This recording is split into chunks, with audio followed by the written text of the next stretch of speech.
Alléluia. Merci Père éternel pour ce privilège encore ce matin de nous avoir permis de nous réunir, Seigneur, dans ce lieu afin de goûter, Seigneur, ensemble tes délices, nous attabler à la table de ta parole qui est la nourriture de notre âme. Merci ce matin que chacun de nous faisons, Seigneur, vraiment, Seigneur, tous qui contribuent à notre avancement, à notre communion davantage avec toi. C'est pour cela, aide-nous ce matin encore à faire bon usage de cette nourriture. Merci encore pour ton Esprit Saint parmi nous. Merci pour son action parmi nous, sa direction parmi nous, son conseil parmi nous et sa révélation parmi nous. Tu es là pour cela, Esprit de Dieu vivant, car tu es le consolateur, celui qui est venu accomplir le dessein de Jésus dans nos vies, également dans ce lieu. C'est pour cela que nous chassons le diable et ses démons dans ce lieu, pour lui dire qu'il n'y a aucune part avec lui. C'est pour cela, au nom de Jésus, que tu te retires ce matin. Merci éternel, je m'appuie sur ton onction, car sans elle, je ne puis pas faire grand-chose, Seigneur. Je ne puis que parler à l'intelligence de ton peuple, mais par ton onction, ton Esprit Saint peut parler au cœur ce matin. Qu'il soit ainsi parmi nous, et que ton nom soit exalté, glorifié, magnifié parmi nous. C'est pour cela que je te prie et te glorifie dans ce grand nom majestueux, Jésus-Christ. Amen.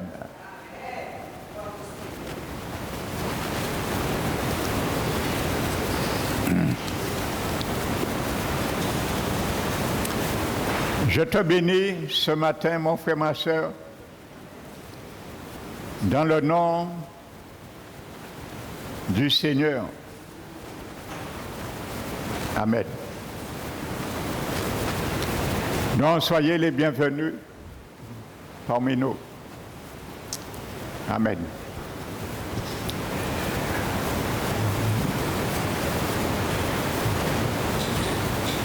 La parole nous dit dans le livre d'Éphésiens,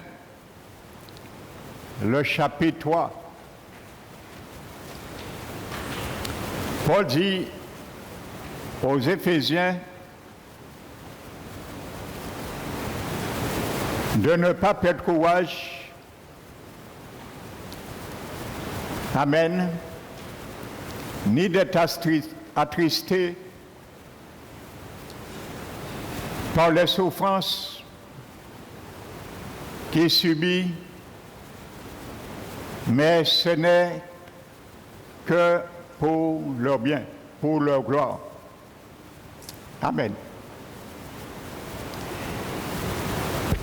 Et il dit, loin de là, je fléchis les genoux devant le Père, qui toutes les familles de la terre tirent sa paternité ou son origine,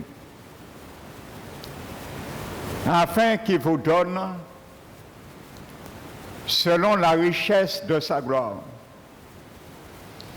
d'être puissamment fortifié dans votre homme intérieur par son Esprit Saint. Alléluia. De sorte que Christ habite en vous par la foi et étant raciné, alléluia, dans l'amour. Alléluia. De sorte que vous puissiez comprendre quelle est la hauteur, la profondeur, la largeur et la longueur, et connaître l'amour du Christ qui surpasse toute intelligence, afin que vous soyez remplis jusqu'à toute la plénitude de Dieu. Alléluia. Car par celui, la puissance de celui qui peut faire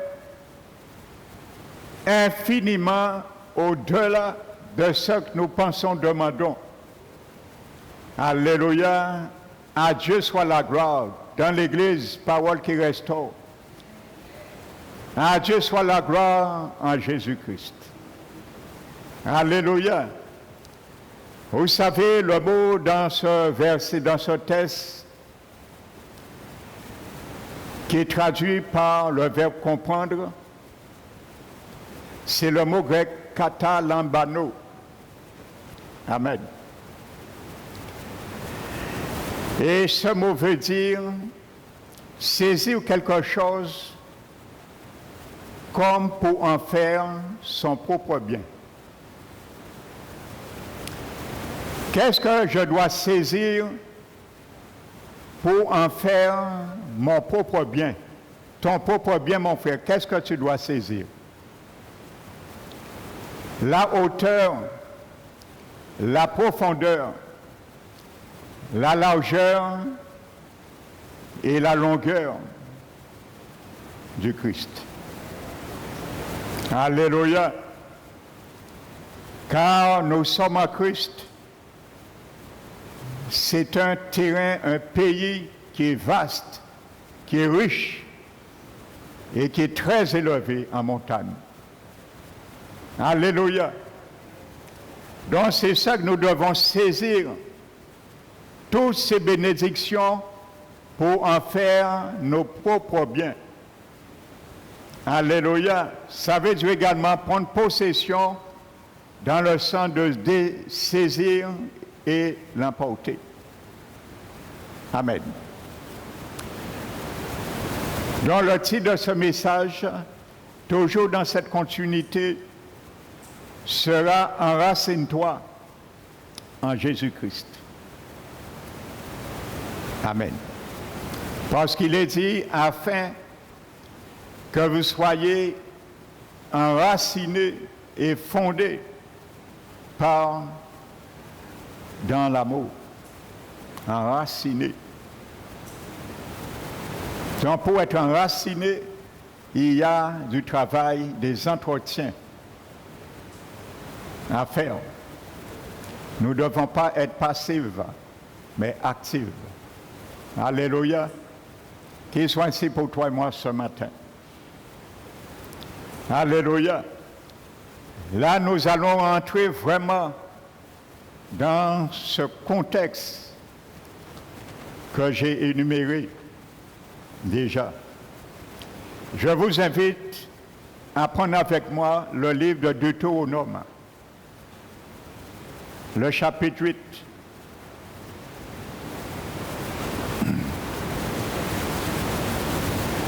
Le verset 7 à 9.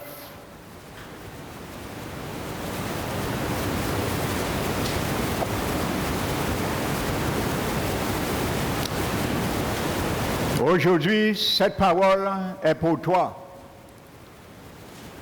et pour moi ce matin.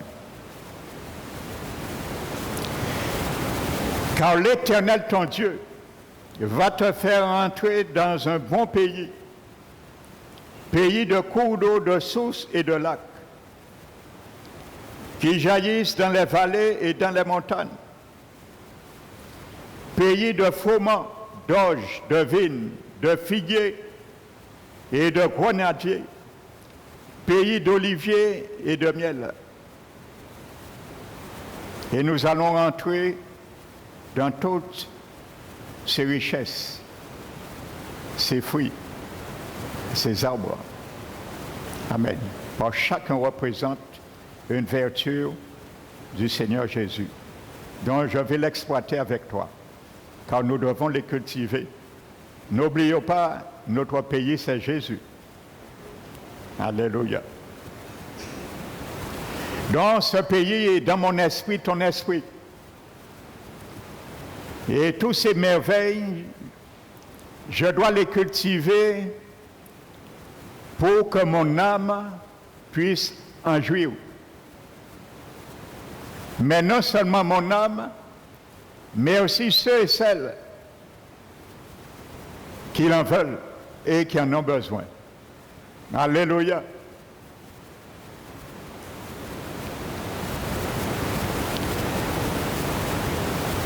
Donc je m'arrête au verset 8.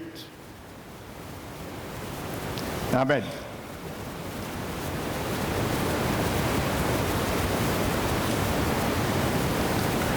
Vous voyez la première mention qui est faite là,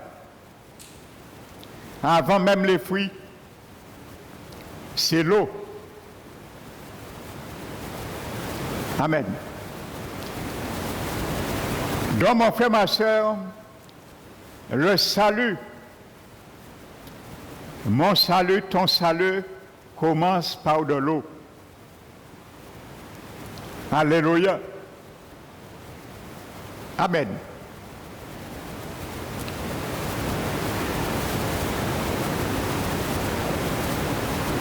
N'oubliez pas, dans Jean chapitre 3, le Seigneur Jésus avait dit à Nicodème, si un homme ne naît d'eau et d'esprit, il ne peut rentrer dans le royaume de Dieu. Je vais ajouter, ne peut rentrer dans le bon pays qui est Jésus. Et sachez, dans ce verset, quand la Bible, Jésus dit, naît d'eau et d'esprit, il ne parle pas du baptême d'eau, comme beaucoup l'ont compris et l'ont enseigné. La conjonction « et » dans le grec, c'est la conjonction « kae ». Et littéralement, ça veut dire « c'est-à-dire ».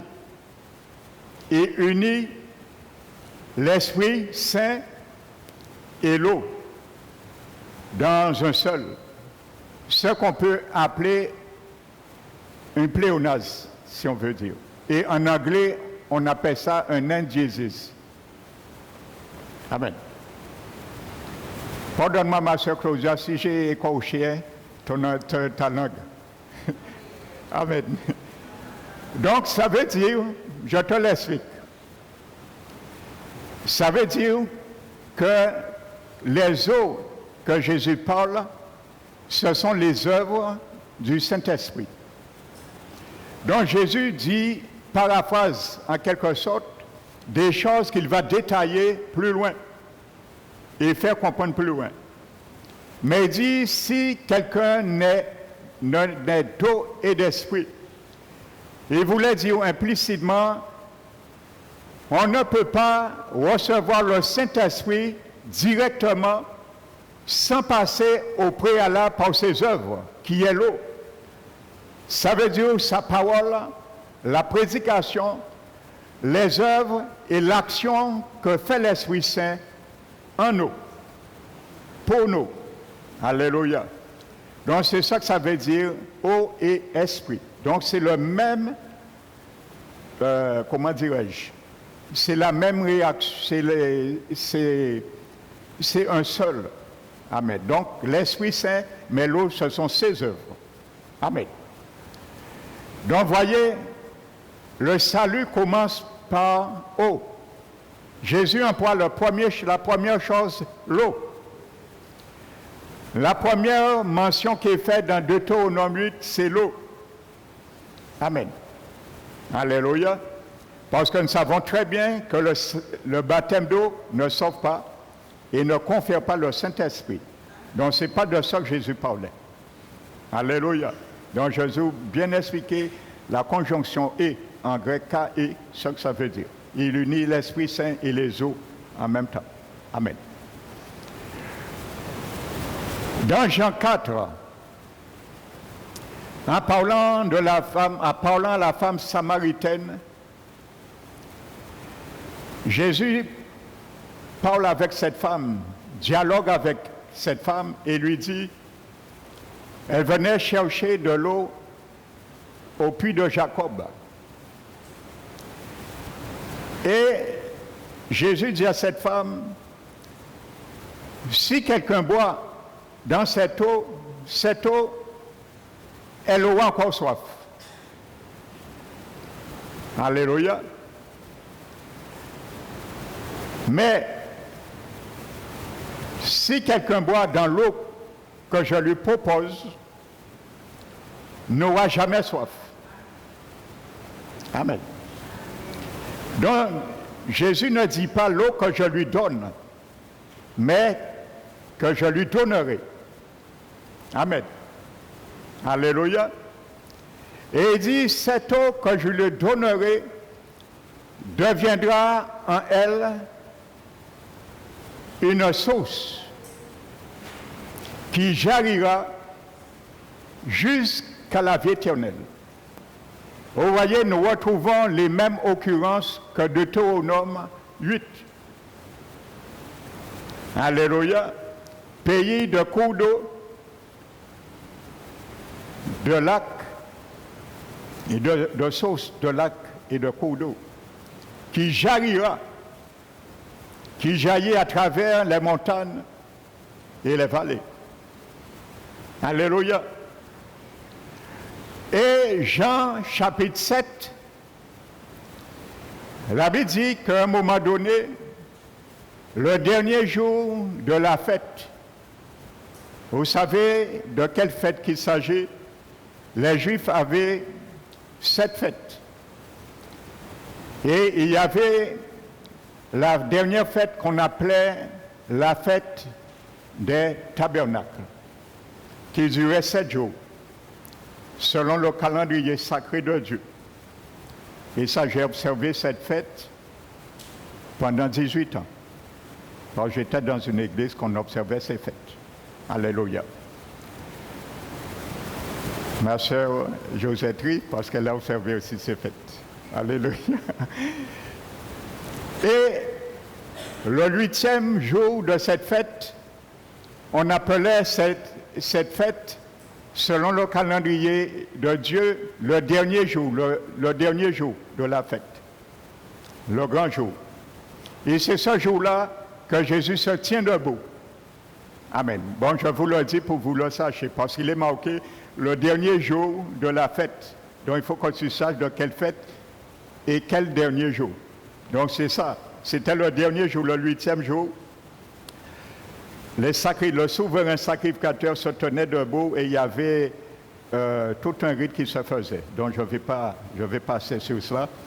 Mais Jésus vient, il se tient debout comme le souverain sacrificateur, ce jour-là le faisait. Ils allaient prendre une couche de l'eau à Siloé et ils montaient, ils déversaient cette eau, ainsi de suite.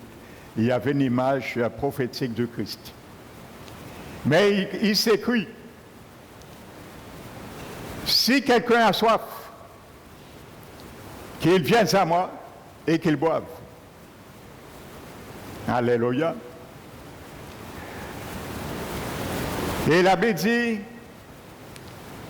que ces eaux vives jaillira de ses seins. Amen. Et il dit que Jésus disait cela de l'Esprit Saint qui devait venir. Car l'Esprit Saint n'était pas encore venu, car Jésus-Christ n'était pas encore glorifié. Amen. Maintenant, Jésus a été glorifié. Cette source dont parle Deutéronome est en moi, il est en toi. Car l'eau, je lui donnerai, l'Esprit Saint qui rentrera en toi, qui est rentré en moi, est devenu cette source. Et il faut que cette eau jaillisse maintenant. Alléluia. À travers les montagnes et les vallées, les hauts et les bas. Alléluia. Donc c'est ça que nous allons voir ce matin. Selon Deutéronome, le chapitre 8.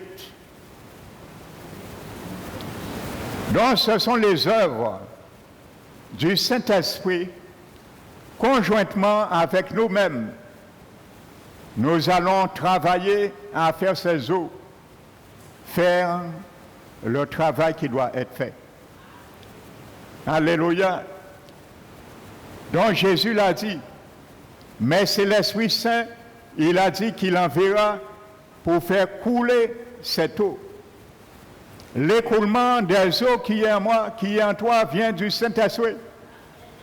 Donc si tu n'as pas l'Esprit Saint en toi, si je n'ai pas l'Esprit Saint en moi, il n'y aura aucun écoulement qui se fera.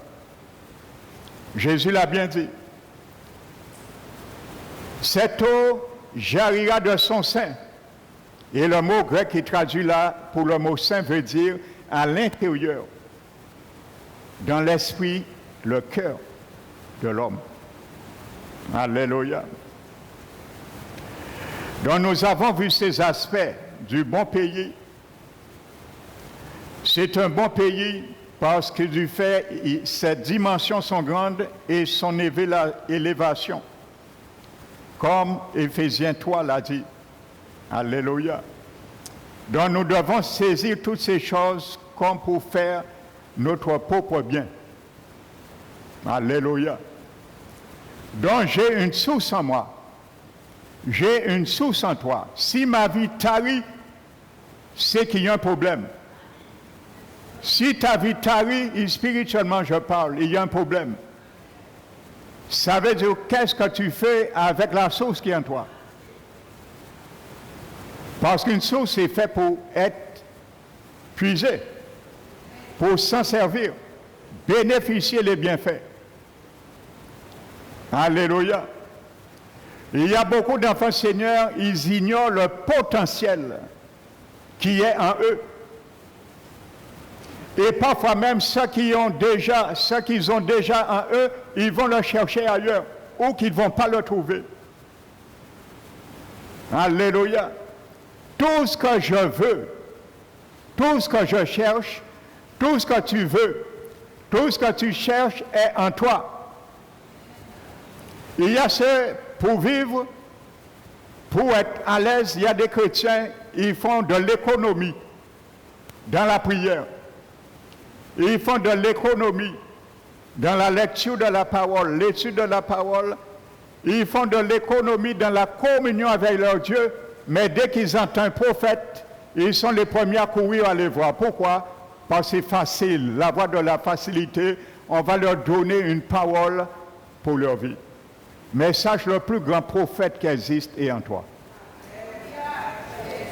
Le plus grand prophète qui existe, il est en moi. Il s'appelle le Parakletos, l'Esprit Saint. Il révèle les choses à venir. Il révèle les choses cachées. Il ouvre tes yeux spirituels et te fait voir, comme nous l'avons vu vendredi, au-delà du mur, à travers un trou. Alléluia. Ce qui nous cachait spirituellement.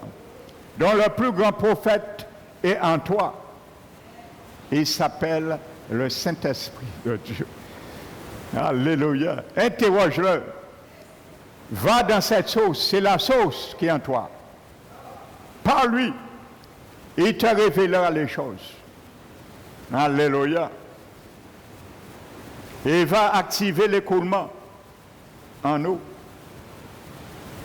Donc, en premier lieu, nous voyons que ce pays est riche en cours d'eau. Alléluia.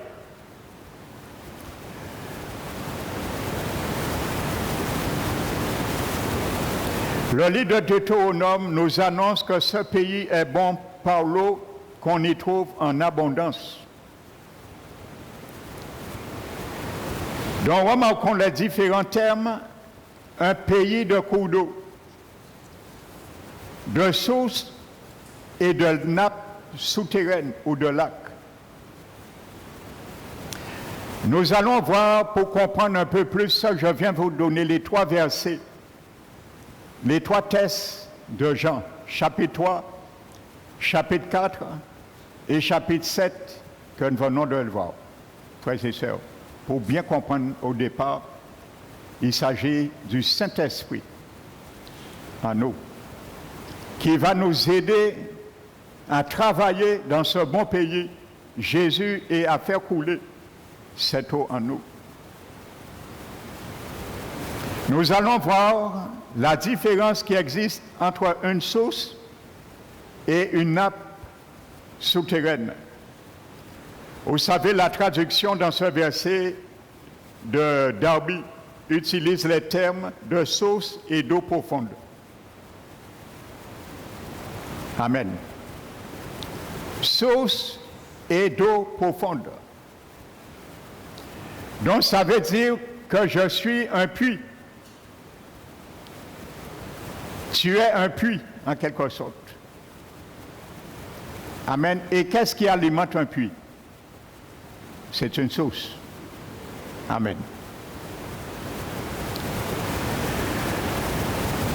Qu'est-ce qui alimente un puits? C'est une source qui alimente celui-ci en eau. Donc un puits est alimenté par une source. Et ces sources alimentent le puits par des eaux. Nous sommes d'accord. Donc l'eau jaillit de la source et remplit le puits. Amen. C'est pour ça, bien que nous avons la source, comme ce puits, mais cette source ne peut pas parfois nous remplir convenablement. Pourquoi? Parce que nous ne sommes pas vidés de nous-mêmes. Alléluia. Donc l'Esprit Saint aime nous vider avant pour lui qui puisse prendre la place. Alléluia. Donc avec ce puits, dont l'eau jaillit de la source, remplit le puits, devenant ainsi comparable à une nappe souterraine et encore à des eaux profondes. Ensuite, de cette eau profonde s'écoule un courant d'eau.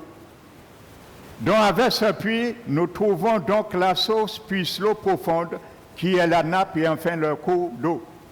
C'est pour ça que l'Esprit Saint a employé 3 termes. Alléluia. Les cours d'eau, la source et la nappe ou les lacs. Donc, que signifie la source, les eaux profondes et les cours d'eau? Donc, je vous ai donné les 3 exemples, Jean 3, Jean 4 et Jean 7. Le Seigneur nous a dit que du sein de ceux qui croient couleront des fleuves d'eau vive. Amen. C'est une promesse qui vient de Jésus. Ce n'est pas n'importe qui l'a dit. De l'intérieur de toi, de ton sein, de mon esprit, de ton esprit couleront des eaux vives. Jailliront des fleuves. C'est pour arroser mon âme, mais arroser aussi l'âme de ceux et celles qui ont soif aussi, qui n'ont pas d'eau. Alléluia. Tous ces gens qui vont voir les guémoiseurs arrosent leur vie de cette eau. Frères et sœurs, illumine les yeux de leur cœur par la grâce du Seigneur qui est en toi, qui est en moi. Amen.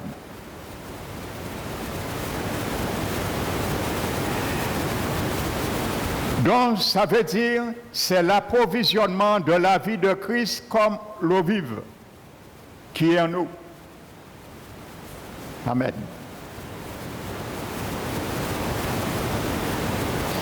L'approvisionnement de la vie de Christ est tout à fait semblable à de l'eau vive qui coulera en vous, en moi. Lorsque nous avons soif, dans une situation, il suffit, qu'est-ce que nous faisons? Eh bien, nous allons dans cette source et nous puisons. Et nous nous sentons rafraîchis, désaltérés. Alléluia. Donc nous pouvons donner ces cours d'eau plusieurs noms. Alléluia. Plusieurs noms. Frères et sœurs. Nous sommes affaiblis. Nous puisons cette eau. À ce moment, nous sommes fortifiés. C'est le cours d'eau qui coule en nous. Il s'appelle la force intérieure du Christ. Des cours d'eau. Il y a plusieurs noms que tu peux donner. Alléluia. La source jaillit, la nappe constitue le réservoir d'eau et le cours d'eau est le flot, l'écoulement de cette eau. Je répète, la source jaillit,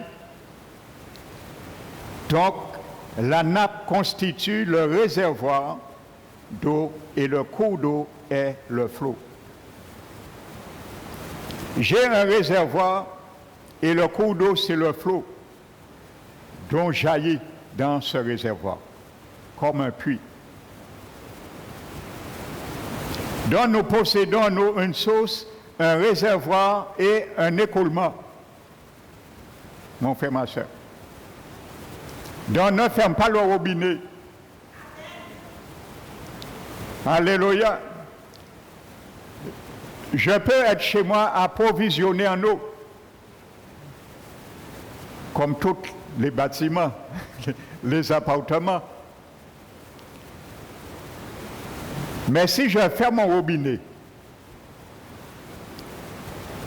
et je vais essayer de puiser dans des robinets à l'intérieur, ça c'est les cours d'eau qui jaillissent de la source,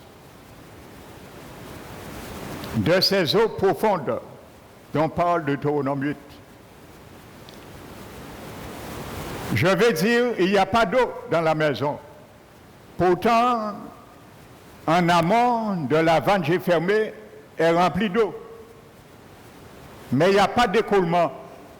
Pourquoi? Parce que j'ai fermé la vanne. Ou quelqu'un a fermé la vanne. Donc l'ennemi peut fermer la vanne aussi. Ou diminuer la vanne. Le degré d'ouverture. Donc si j'ouvre la vanne, un robinet, une vanne à plusieurs degrés, niveau d'ouverture. Quand la vanne est ouverte complètement, l'écoulement est complet. Mais si je ferme à moitié la vanne, l'écoulement sera de moitié. Et si je ferme encore, l'écoulement sera proportionnel au débit du degré de l'ouverture ou la fermeture de la vanne ou le robinet. Donc, mon frère, ma soeur, nous avons cette eau, mais nous devons la cultiver, nous allons la cultiver, bénéficier qu'en proportion de l'ouverture de notre vanne. Ça veut dire la soif et le désir de mon âme et de ton âme. Alléluia. Mais même si je reçois un petit peu, ça ne veut pas dire que j'ai pas beaucoup. Tu as en toi, j'ai en moi tout pleinement. Christ 100%. Mais c'est à moi, à toi, de l'utiliser à 100%, à 90%, à 50% ou à 5%. Alléluia. Donc si ce matin, tu sens, tu utilises Jésus dans ta vie à 5%, et il y a quelque chose que je t'invite à faire. Ouvre la vanne. Ouvre la vanne de ton âme ce matin pour que la source qui est en toi puisse jaillir et écouler, donner l'écoulement. Alléluia. Pour qu'il y ait écoulement, il faut qu'il y ait une ouverture. Alléluia. N'est-ce pas, dans notre pays, nous ne devons pas laisser l'ennemi bloquer notre écoulement. Donc ça, c'est mon travail, c'est ton travail dans ce pays. Nous commençons à traiter l'eau. L'œuvre du Saint-Esprit en nous, frères et sœurs. Alléluia. Alléluia. Traiter l'œuvre du Saint-Esprit en nous. Donc, je disais, nous possédons nous, une source, un réservoir et un écoulement. Une source, une nappe et un courant d'eau, si vous voulez.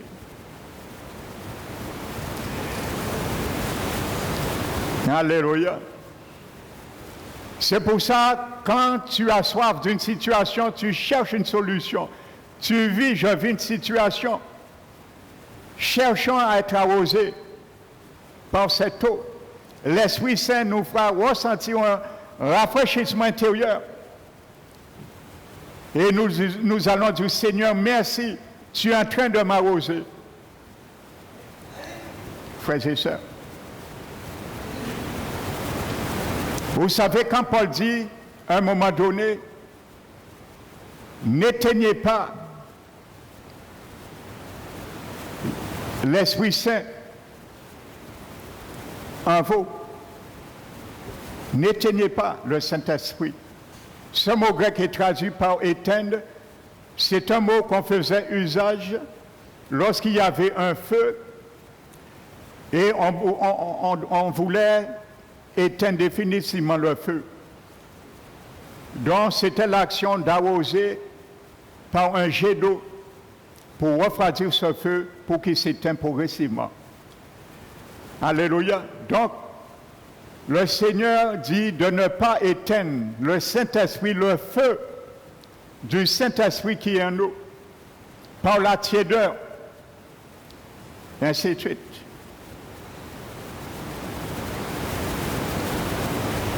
Alléluia. Soyons soif d'être arrosés. Parce que la première chose que nous trouvons dans ce bon pays, c'est l'eau qui est parlée là. La première chose que Jésus parle, c'est de l'eau. Alléluia. Il parle de source, il parle de cours d'eau et il parle de jaillit. Deutéronome parle de cours d'eau, et il parle de source et il parle de jaillir. Donc voyez bien, il y a une similitude. Alléluia. Entre ces deux, en ça et Jésus. Alléluia. Donc parfois, lorsque les épreuves et difficultés nous assaillent, nous devons expérimenter cette source, ce fleuve au milieu de nos épreuves. Alléluia. C'est fait pour ça. Jésus a dit, cette eau, ce fleuve jaillit comme des fleuves de son sein. Alléluia. Est-ce que tu as une source en toi, dans ton sein? Si tu l'as, donc c'est possible qu'elle jaillisse. Autrement, Jésus a menti. Alléluia. Et Jésus ne ment pas. Donc c'est nous qui nous faisons mentir, mais pas lui. Alléluia. Parfois, il nous manque de la joie. Allons puiser à la source et ce sera notre source de joie. Parce que c'est la source de joie qui est en nous aussi. Cette source s'appelle aussi notre source de joie. Nous allons trouver la joie. Alléluia. Il nous manque d'amitié. Ça s'appelle notre source d'amitié. Nous allons trouver cela aussi. Alléluia. Mais il nous manque de paix. Puisons dans la source, il s'appelle aussi la source de paix. Il y a la paix. Nous allons inonder de paix. Alléluia. Il nous manque l'amour, puisons dans la source. Ça s'appelle aussi la source d'amour. C'est les cours d'eau qui passent un peu partout, les courants d'eau. Alléluia. Il y a plusieurs canaux dans nos vies. ces eaux veulent passer. C'est le cours d'eau. Alléluia. Ne mettons pas de vanne dans aucune de ces parties. Alléluia.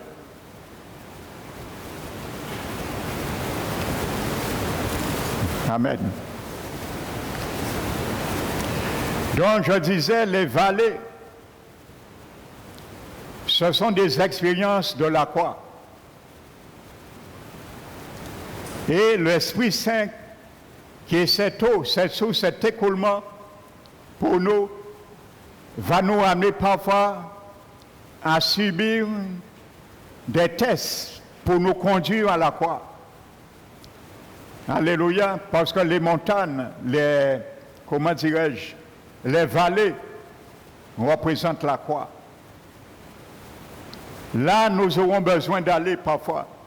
Les expériences de la croix, frères et sœurs, les expériences de la mort de Christ et toutes les montagnes sont des expériences que l'Esprit Saint va nous ramener aussi dans cet écoulement qui seront des expériences de la résurrection du Seigneur. Nous allons le voir à travers le froment et l'orge. Amen. Donc une vallée représente la croix et une montagne la résurrection. Vous voyez les deux. Je ne peux pas aimer la résurrection de Jésus si je n'aime pas la croix. Alléluia. Nous voulons aimer la résurrection de Jésus, gloire au Seigneur, et il faut l'aimer. Amen. Mais il faut aimer la croix aussi. Parce que sans la mort, il n'y a pas de résurrection. Alléluia. Sans la souffrance par croix, il n'y a pas de gloire. Donc, toutes les montagnes sont des expériences, je disais, de la résurrection de Christ. Donc, une vallée représente la croix, une montagne, la résurrection aussi également. Nous devons une personne qui expérimente toujours quelques difficultés, quelques vallées aussi, quelqu'un qui est toujours placé sur une montagne, toujours dans l'expérience de la résurrection. Chaque fois qu'il y a une vallée, il y a aussi une montagne. Je vous ai donné 9 paires de 2 Corinthiens 6, selon Paul, de montagnes et vallées. Nous l'avons déjà vu. Chaque fois qu'il y a une vallée, il y a une montagne aussi présente. Chaque fois nous expérimentons la mort, la croix, nous expérimentons aussi la résurrection. Les eaux vives naissent et s'écoulent de ces expériences. C'est formidable, frères et sœurs. Alléluia. Et Deutéronome, verset 7, le chapitre 8, les vallées occupent la première place. Il n'est pas dit que tout en premier lieu jaillira à travers les montagnes et les vallées, mais à travers les vallées et les montagnes. Alléluia. Pourquoi? Parce que la vallée est le tout premier lieu où nous pouvons trouver de l'eau. Amen. Alléluia. Ensuite, si nous suivons le cours d'eau et remontons jusqu'à son origine, nous allons découvrir qu'il prend sa source dans les montagnes. Alléluia. Donc, il faut être dans la vallée pour arroser autrui de l'eau qui coule de nous. Alléluia.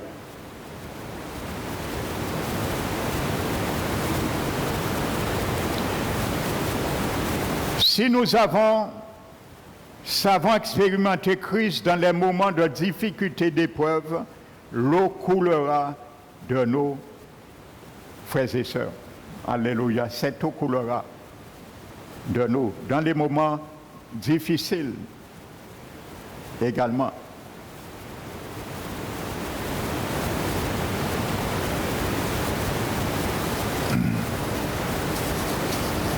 Amen. Donc, voyez, la parole de Dieu nous montre que nous devons travailler en communion et conjointement avec le Saint-Esprit qui est en nous. Amen. L'Esprit Saint en nous est la sauce, mais il ne va pas se mettre à faire couler la sauce. Le flot en nous, n'importe comment. Et il y a toujours un ordre dans les choses de Dieu. Il va attendre que nous voulons qu'il s'écoule en nous. Comme je dis, si nous ouvrons le robinet, nous lui disons, vas-y Esprit Saint, dans ce domaine, j'ai soif de toi, je n'ai pas de solution. Donc, abreuve-moi dans cette partie, dans cette situation que je vis, donne-moi la solution. Il va regarder, parce que lui, il a tout pleinement. Pour cela, il va regarder la première chose, la position de ta vanne et la position de ma vanne. Et il va dire, mais tu veux que l'eau, ma source que je suis et dont tu es le puits s'écoule, mais comment il va s'écouler? Tu diras, oui, mais je veux ça s'écoule. Il te dira, mais comment ça va s'écouler? Donc, tu es dans un bon pays, mais il faut travailler, apprendre à travailler à l'écoulement de ma vie, de la vie de Jésus en toi. Mais oui, mais Esprit Saint, je le veux, mais non, tu ne peux pas. Même si tu le veux, mais il y a quelque chose que tu n'as pas fait. Ouvre ta vanne. Mais comment, Saint-Esprit, je peux ouvrir la vanne? Où est la vanne? Je n'ai pas de vanne. Oui. Tes pensées, tes affections, ta manière de voir les choses, de raisonner, tes conceptions, c'est ça la vanne. Alors change de pensée, change de conception et la vanne va s'ouvrir tout seul. Et à ce moment, tu verras que tu as vraiment, et je suis une source en toi, et ça va jaillir. Et tu as porté la solution. Alléluia, c'est ça que nous devons travailler. À la science du Saint-Esprit en nous, travailler à son écoulement. La première chose que nous devons faire, frères et sœurs. Et à ce moment, nous pouvons arroser tous les autres fruits que nous allons voir et détailler. L'orge, le froment, la vigne, les grenadiers, le figuier, le miel, l'olive, l'olivier. Amen. Nous devons travailler ensemble avec le Saint-Esprit. Alléluia. Et il y a beaucoup qui ignorent ceux qui sont en eux. Frères et sœurs. Vous savez, il y a beaucoup d'enfants de Seigneur dans certaines églises, bien sûr aussi, il faut le dire, qu'il y a certaines églises qu'on enseigne aux chrétiens que les dons du Saint-Esprit n'existent plus depuis la mort du dernier apôtre Jean. Il y a des églises aujourd'hui évangéliques, je ne vais pas nommer de nom, qui enseignent cela. Et vous savez, au-delà de l'ignorance des chrétiens, il y a des dons qui se manifestent dans leur vie et ils ne savent pas que c'est le don qui se manifeste sans le savoir. Par exemple, le don de parole de connaissance. Ton pasteur t'enseigne que ces dons n'existent plus. Mais parfois, le Saint-Esprit en eux les parle par un don de parole de connaissance, mais ne savent pas que c'est le don de parole de connaissance qui est en train de se manifester en eux. Et pourtant, c'est bien le don. Vous voyez? Parce que le Saint-Esprit, il a tout. Et n'oubliez pas, l'apôtre Paul, dans 1 Corinthiens 12, dit que c'est l'Esprit Saint qui a ce ministère de distribuer les dons à l'Église comme il le veut, selon son bon vouloir et son désir. Alléluia. Et il nous fait bien faire la différence entre les dons, frères et sœurs, pour ne pas compliquer les choses. Nous allons voir cela un peu dans Philippiens. Tu vas voir en toi cette source qui est en moi. Je dois travailler dans le bon pays qui est Jésus.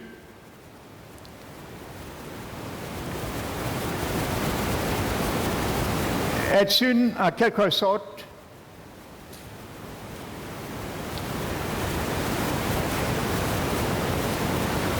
une usine énergétique en toi et en moi.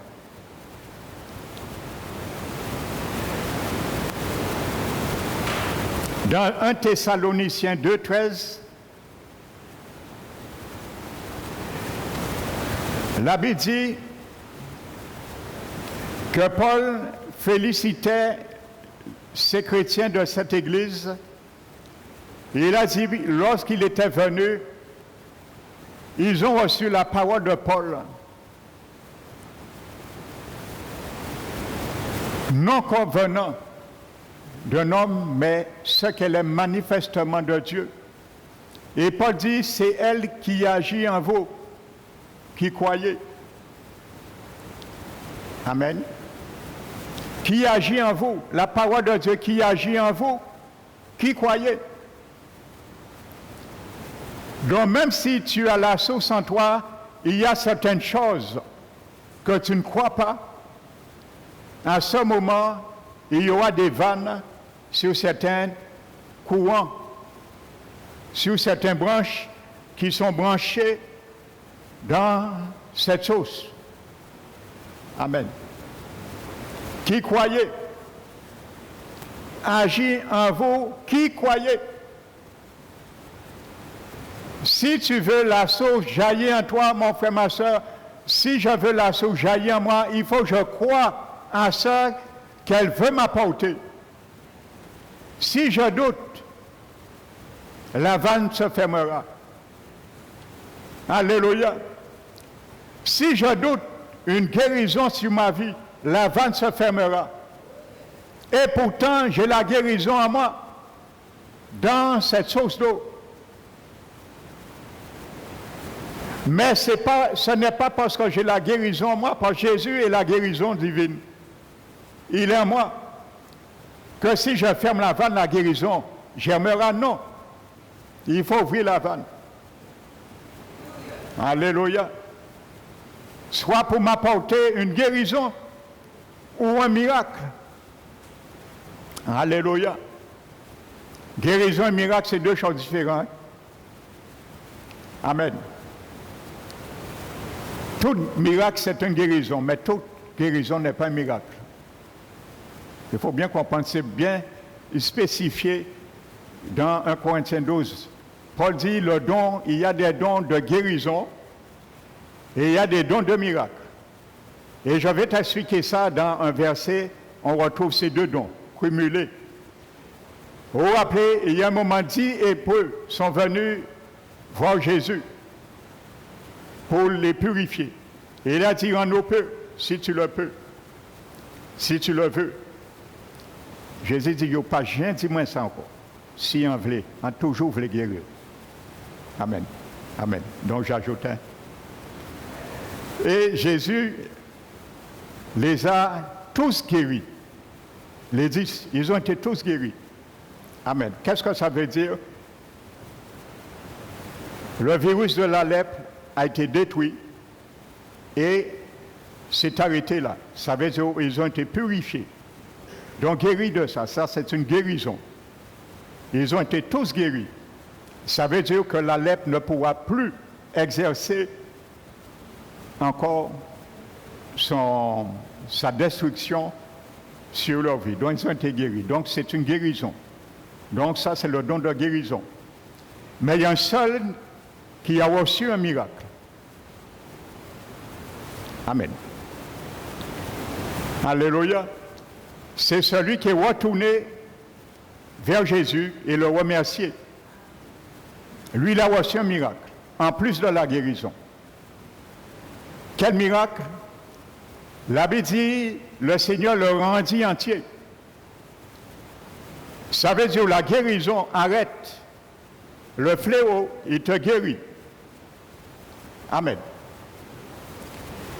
Mais ce que la lèpre avait détruit, la lèpre détruisait des phalanges, des doigts, faisait tomber cela, pourrir cela.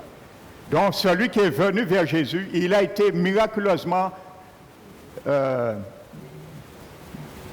reçu un miracle. Alléluia. Ça veut dire que Jésus lui a ordonné les membres, les portions qui lui manquaient. Donc ça c'est un miracle qui est différent de ce qu'il avait reçu. Donc il a reçu guérison et miracle. Alléluia. Donc ça c'est deux choses différentes. Il faut bien comprendre cela. Toute guérison n'est pas nécessairement un miracle, mais tout miracle est une guérison également. Alléluia. Donc il a été, le miracle consiste à reconstituer ce qui a été perdu. Le miracle consiste à reconstituer ce qui a été atteint. Alléluia. Amen. Donc s'il y a un membre qui était mangé par une cellule qui était rongée par quelque chose, le Seigneur redonne entièrement, totalement cela. Il répare les brèches. Mais il peut te guérir sans réparer les brèches. Mais il te guérit. Donc c'est là la différence entre un miracle et une guérison. Alléluia.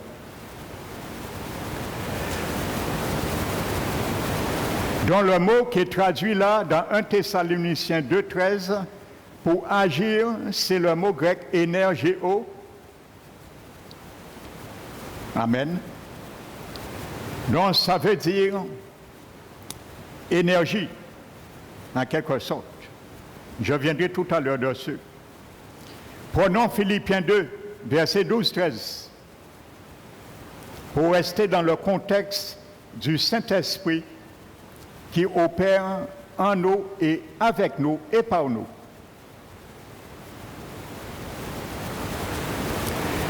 Il est marqué, ainsi bien-aimés, comme vous avez toujours obéi, travaillez à votre salut avec crainte et tremblement. Non seulement comme si j'étais présent, mais bien encore maintenant que je suis absent. Car c'est Dieu qui opère en vous. Dieu opère où?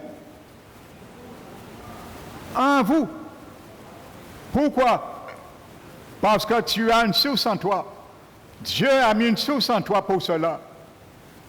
Il a mis une source en moi pour cela. Et je dois travailler à cela, frères et sœurs. Travailler à cela. Amen. Car c'est Dieu qui opère en vous le vouloir et le faire selon son dessein bienveillant. Le Seigneur a un dessein bienveillant pour toi et moi. Il veut m'apprendre à faire des choses avec lui. Ne pas laisser la source tarir. Alléluia. Mais cette chose toujours en mouvement. Et voilà, tu viens sans cesse agiter cette source, l'utiliser, la promouvoir, la prévaloir. Alléluia. Le premier point de l'exhortation de Paul, c'est le fait que Dieu agit en nous. Dieu est à l'œuvre en nous, libérant sa vie et son énergie divine. Il y a une énergie qui est dégagée dans la source. Tu vois l'eau que Jésus t'a donnée, m'a donnée, il y a une énergie qui se dégage dans cette eau. Amen. Tu vois quand tu bois de l'eau naturelle, parce que j'ai soif, pourquoi ça calme, ça satisfait notre soif? Parce qu'il y a une énergie qui se dégage dans cette eau. pour assoupir ma soif. L'eau du Saint-Esprit, il y a une énergie qui se dégage aussi. Dans cette eau, cette sauce, quand tu l'utilises pour produire aussi quelque chose ou des choses. Amen. Dieu est à l'œuvre en nous, libérant sa vie et son énergie divine. Alléluia. Dans le terme vouloir,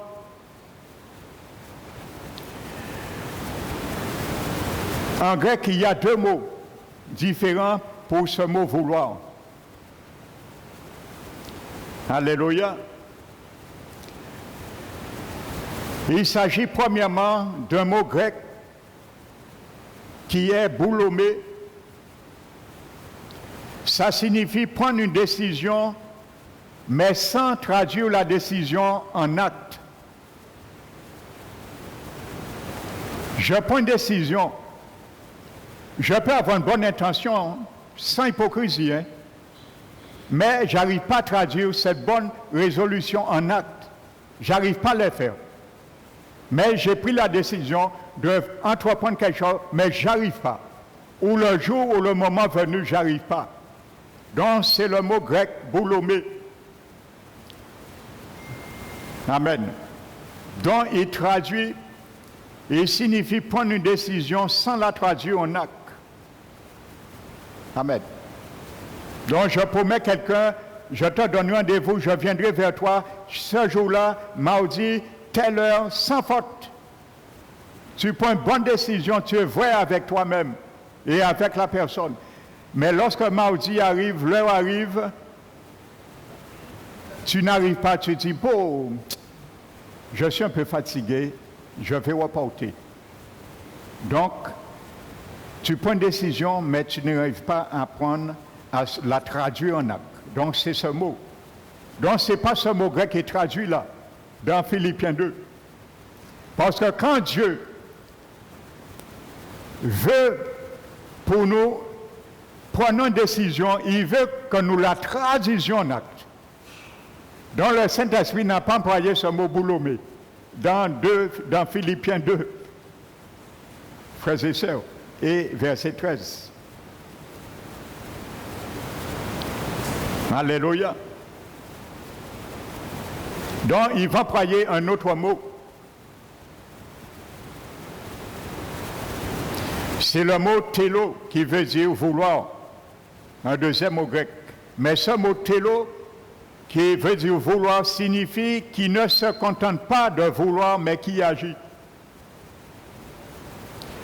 Donc voyez la source en toi et en moi par l'Esprit Saint qui est Dieu en nous parce qu'il agit en nous. C'est lui qui produit le vouloir et le faire selon son bon dessein. Il ne veut pas agir, vouloir faire quelque chose avec nous et ne pas l'aboutir en acte. Il veut aller en acte. L'Esprit Saint en toi, en moi, c'est un esprit, un Dieu d'actes. Il veut produire des actes. Alléluia. Mais pour produire ces actes, qu'est-ce que nous devons faire? Quelqu'un l'a dit. Amen, mon frère. Ce n'est pas la chair et le sang qui t'a révélé ça. C'est le Saint-Esprit. Amen. Il faut ouvrir la vanne. Alléluia. Je vais te marteler ce matin pour ouvrir la vanne. Quand tu vas rentrer chez toi, après, tu seras devant ton repas. Tu vas te mettre à dire, ouvrir la vanne. On va te dire, pourquoi tu as dit ouvrir la vanne? Ah non, c'est le pasteur a tellement parlé d'ouvrir la vanne que je dis ouvrir la vanne. Amen. On va toucher ton front. Ça va? Tu n'as pas besoin d'un docteur? Non, c'est bon. Alléluia. Ouvrir la vanne ce matin parce que tu as une source en toi. Mais s'il n'y a pas de vanne ouverte, la source va se tarir. Il faut qu'il y ait un écoulement. Donc, ce mot s'emploie quand nous donnons suite à notre décision, dont le Seigneur veut donner suite. à son engagement avec nous. C'est lui qui le produit. Amen.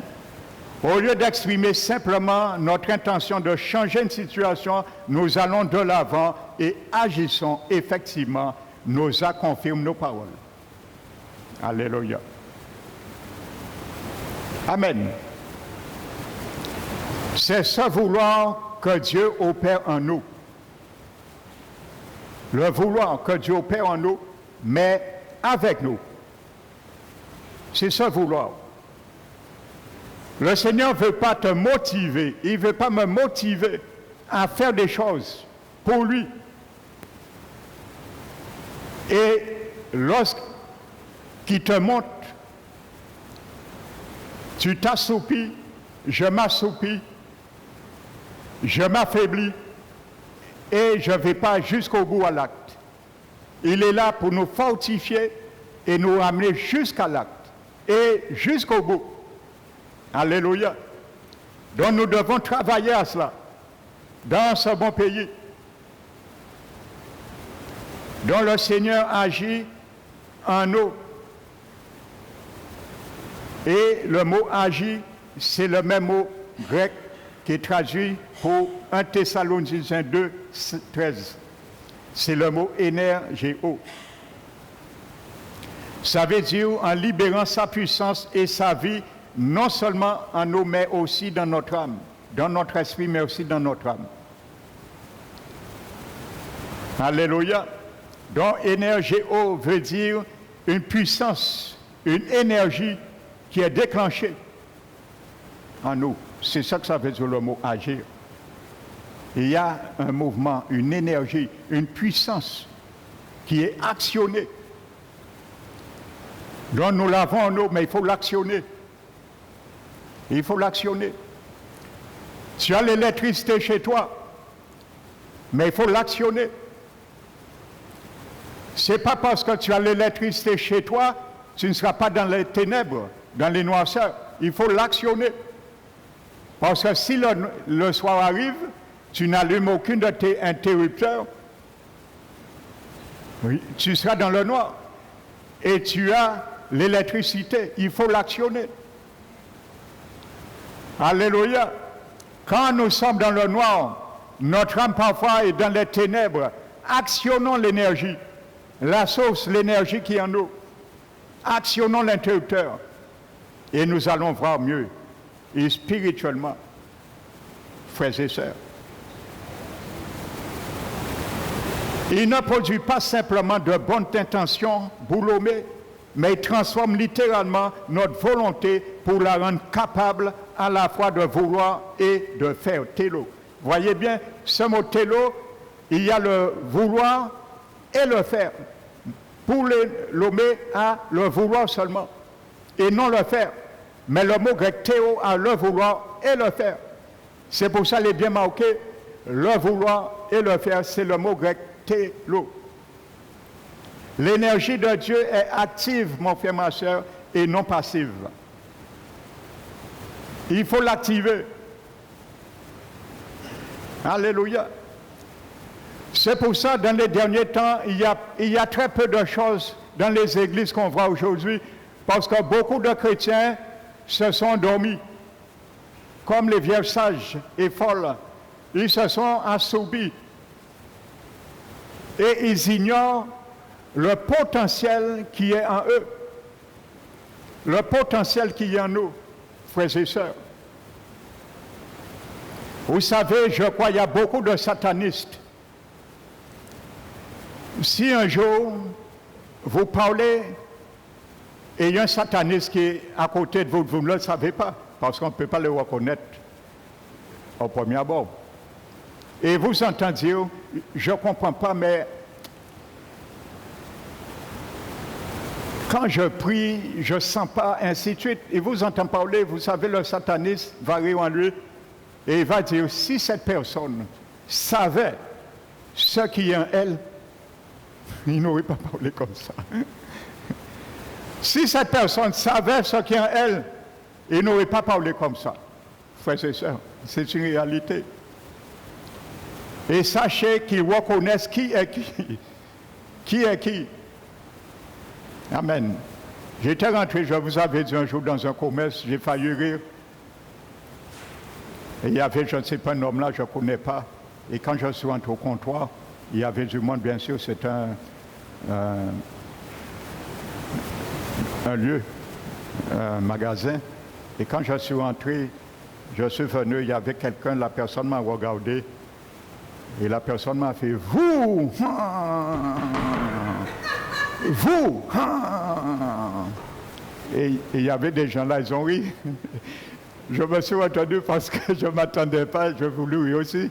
C'était en quelque sorte rigolo, la manière dont le gars m'a regardé, mais je savais ce qui s'est passé.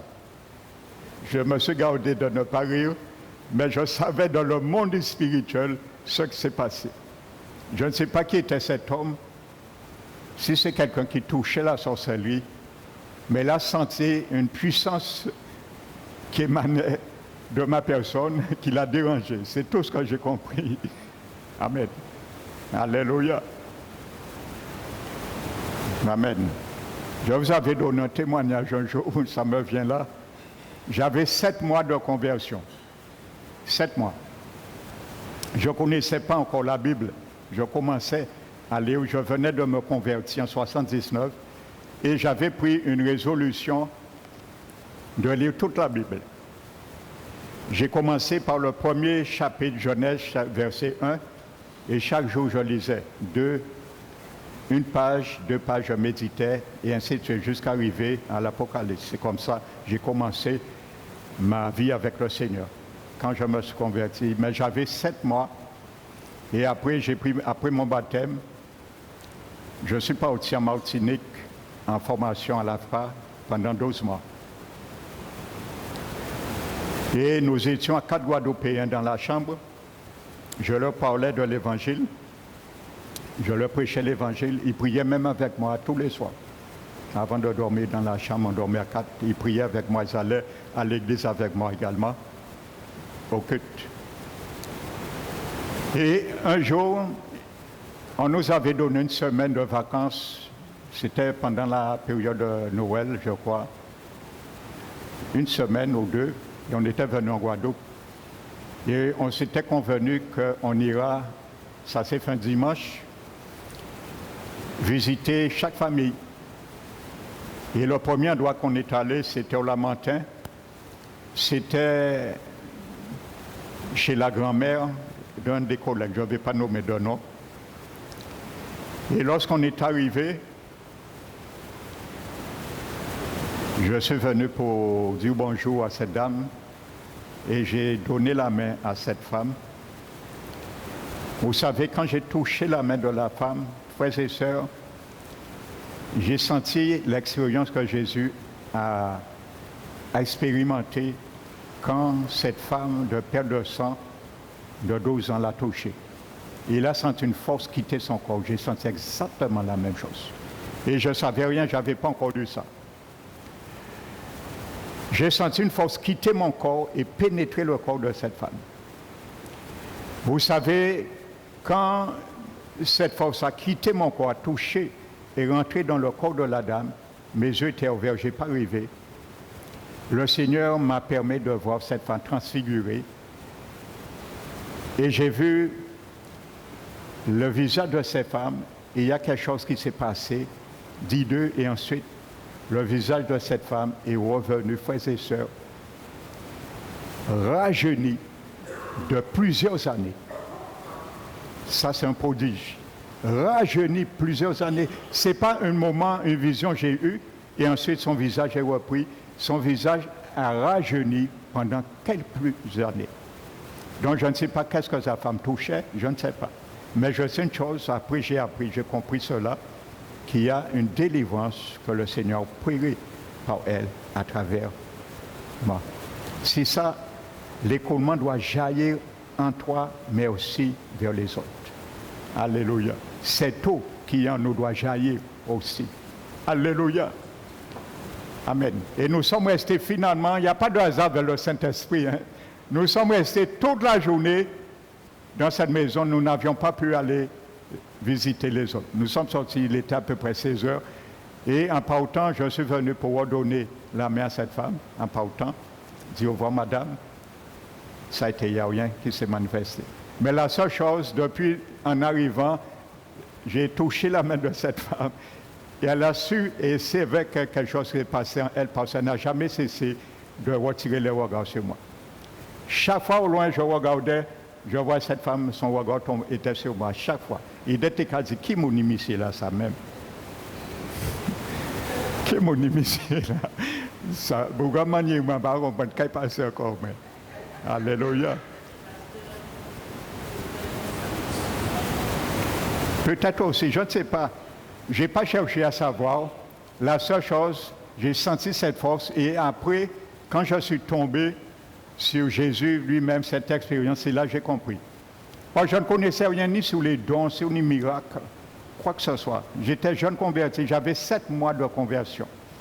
Donc, mon frère, ma soeur, ne soyez pas découragés, les jeunes convertis.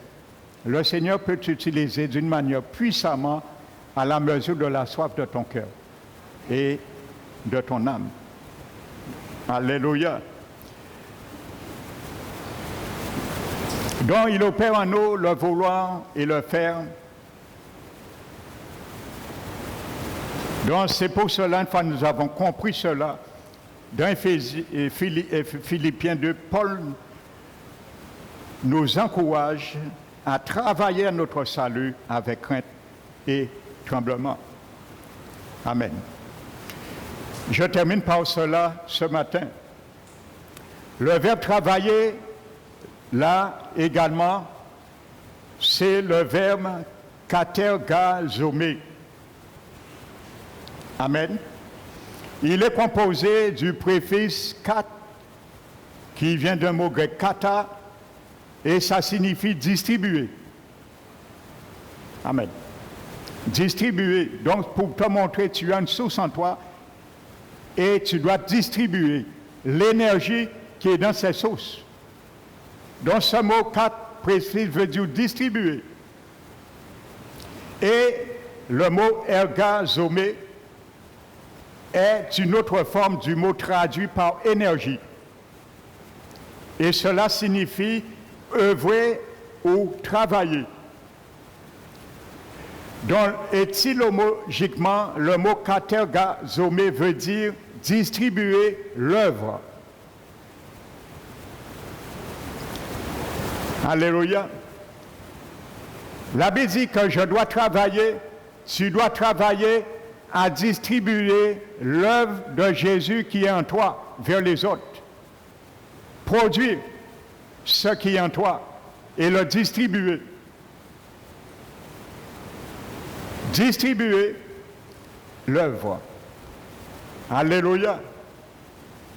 Travailler à distribuer ce qui est en moi, ce qui est en toi. C'est ça ton travail, mon travail. Nous devons récolter ça.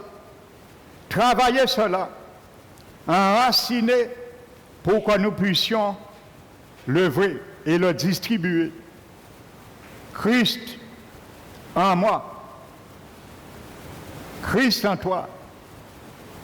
Alléluia. L'espérance et la gloire. Donc nous sommes appelés à distribuer l'œuvre de Jésus en nous. Donc mon frère, ma soeur, c'est ta partie, ma part. L'Esprit Saint fait sa part. Parce que c'est lui qui produit cela, mais c'est nous qui devons le faire. Alléluia. Les deux de son travail. L'Esprit Saint et toi. Les deux. L'Esprit Saint là, il t'attend. Et il dit, tu fais rien? Eh bien, je ne fais rien non plus. Oui, Saint-Esprit fait. Non, je ne fais rien. Il faut que tu travailles avec moi. Tu es ouvrier avec moi. Nous devons faire ensemble. Alléluia. Nous devons faire ensemble. L'Esprit Saint et nous, deux partenaires de Dieu, puisque c'est lui qui opère en nous. Qu'est-ce que tu dois distribuer? Qu'est-ce que je dois distribuer? L'œuvre de Dieu l'œuvre du Christ, l'œuvre du Saint-Esprit en nous, car c'est Dieu qui le opère en nous, par la puissance du Saint-Esprit. Donc, qu'est-ce que Dieu demande de toi et moi? C'est d'être des distributeurs. Le Seigneur te donne des failleuses et il te dit, va les distribuer. Alléluia dans ta vie. Mais c'est de ta vie, ça doit sortir et les distribuer. Le Seigneur veut, Paul démontre aux chrétiens, ce que Dieu attend d'eux, c'est être des distributeurs de son énergie en nous. C'est d'être des distributeurs de la source en nous. C'est d'être des distributeurs de la puissance agissante du Saint-Esprit en nous. Car c'est lui qui agit en vous, qui croyez. Amen. Des distributeurs. Il a placé son salut en nous pour que nous puissions le distribuer hors de nous. Il a produit en nous pour nous la distribution hors de nous. Alléluia. Comme je vous ai donné cet exemple, en touchant cette femme simplement. Frères et sœurs, tu peux passer un jour pour être quelqu'un qui est malade. Tu ne le sais pas. Peut-être la personne est guérie, tu ne sais même pas. Le Seigneur peut t'utiliser comme ça, frères et sœurs. Alléluia. Quand tu es tellement prédisposé à servir le Seigneur, frères et sœurs, l'apôtre Pierre le faisait. Il marchait. Et on cherchait l'ombre de Pierre, son ombre. Et on faisait passer les pancartes, les gens qui étaient couchés sous ces pancartes, et on faisait passer sous l'ombre de Pierre, et ils étaient guéris. Livre des Actes le dit. Par contre, j'ai vu, j'étais dans une église, on ne m'a pas dit, j'ai vu de mes yeux, des serviteurs imitaient cela. Mais là, c'est la comédie. J'étais dans une église et j'ai vu ça. On a mis des projecteurs, on a fait de l'ombre et il y avait un apôtre qui disait, un tel vient, pas sous mon ombre. Et c'était l'ombre de l'apôtre, pas sous mon ombre. Et les gens passent. Ils conjuguent avec cette comédie. On essaie d'imiter, on n'imite pas, frères et sœurs, les choses de Dieu. Frères et sœurs, on distribue les choses de Dieu. Alléluia. Donc je l'ai vu. Voici ce qu'on fait parfois avec l'onction du Seigneur. Et il y a beaucoup d'hommes de Dieu qui ont joué avec l'onction du Seigneur. Et l'onction du Seigneur les a quittés. Et c'est l'onction des mouches mortes qui a remplacé cela. Salomon l'a dit, hein? L'huile, les mouches mortes remplacent l'huile du parfumeur. Salomon, c'est ce qu'il dit. Hein? Salomon a touché un peu tout, il a dit. Et il dit l'huile, il dit les mouches mortes remplacent l'huile du parfumeur. Infecte et pollue l'huile du parfumeur. Et un peu de folie remplace la sagesse. Donc, pour que nous puissions être, le distribuer hors de nous, il agit de l'intérieur afin que nous puissions le faire de l'extérieur. Alléluia.